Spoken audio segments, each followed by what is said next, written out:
Thank you very much, Paddy. Speaking on behalf of Jewish Network for Palestine, Tony Greenstein. Yeah! Yeah, thank you, comrades. It has, as Paddy said, taken 1 month before the council, after representations by many of us, even spoke out. And they spoke out not to condemn genocide, not to condemn ethnic cleansing, although Israel's been very clear. It wants to remove the Palestinians in Gaza into the middle of the Sinai desert. And that itself is, of course, a war crime, and that would solve the Palestine question for Israel. They said nothing. They said that Israel has the right to targeted action and condemned Hamas for the attack on October the 7th, as if nothing had happened before October the 7th. That Israel hasn't occupied the Gaza Strip for 57 years, that it hasn't killed thousands of its people before now, that there is a record of a siege lasting 17 years, a starvation siege in essence, on the Gaza Strip. That is the context for October the 7th.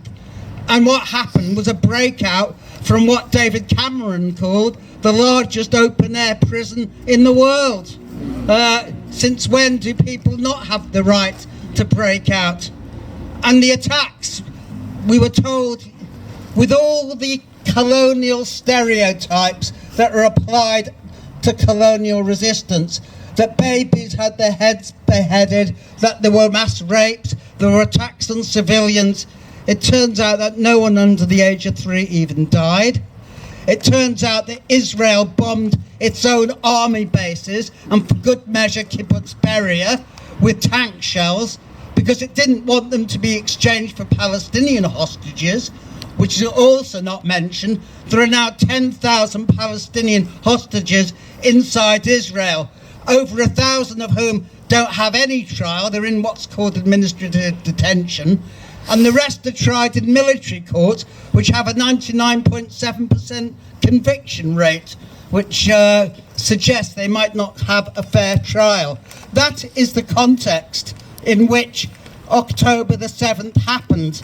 But the right to resistance, of course, is not accepted by the so-called leadership that we see in Britain. And Keir Starmer, and we don't have to say too much about the man, but you couldn't put a piece of paper between him and Sunak.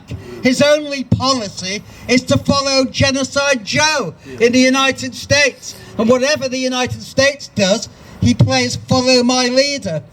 And I think one of the first things from what's happened today and for the last month is that Starmer must go. He is not fit to be a leader of a Whelkstall, and let alone a leader of a major party.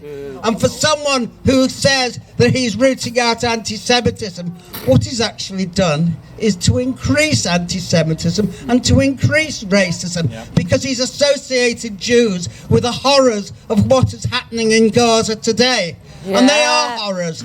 And when Israel went in, their defence minister, who's really a war minister, but that's the Orwellian language that people use, Yoav Gallant, described the Palestinians in Gaza as human animals. And I went back to a book I've just written, and sure enough, in 1943, October 43, Heinrich Himmler, the head of the SS, described the Jews that they were exterminating as human animals. That is where this ideology comes from. And you have in Tel Aviv and elsewhere in Israel stickers simply saying, exterminate now. That is the genocidal mentality that is in Israel today, and which powers what is happening. And we saw today Israeli troops entered the largest hospital in Gaza, Al-Shifa, firing upon the walls, tear gassing, causing terror. No doubt they found a few weapons that they brought with them to prove that it was a Hamas base. But just imagine in Ukraine, if Russia said it's targeting hospitals because it believes the Ukrainian armed forces are based there. Imagine what the reaction of Biden, Sunak and the rest of the Western leaders would be to the deliberate targeting of hospitals. It would be an outrage. And that is what is happening in Gaza today. It is a total outrage. And if we call, as I do, Israel an apartheid state, not simply because the West Bank and Gaza have always had different sets of laws from the Jewish settlers, but inside Israel itself, we should draw the necessary conclusion. Having a Jewish, people say to me, well, there's only one Jewish state in the world, and my reply is simple. It's one too many. Any state based ethnically on a particular religion is inherently racist. And so what we should be calling for, what we should be calling for is not a Jewish state, but a democratic state of all its inhabitants.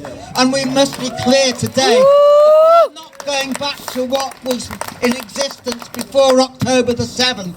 Israel no longer has a carte blanche to do what it's done. And we should be proud. We've caused the forced resignation of the Home Secretary who attacked us as hate marches and the rest of it. She brought the far right onto the streets to disrupt the very cenotaph commemorations that she was allegedly concerned about. She's gone, and today we hear her Rwanda policy has gone as well. So we've got two things to celebrate.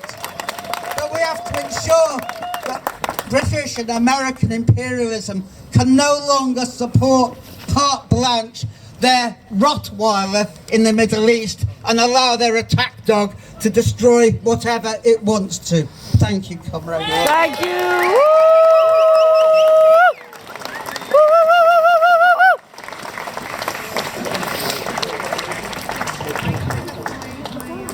Thank you, Tony.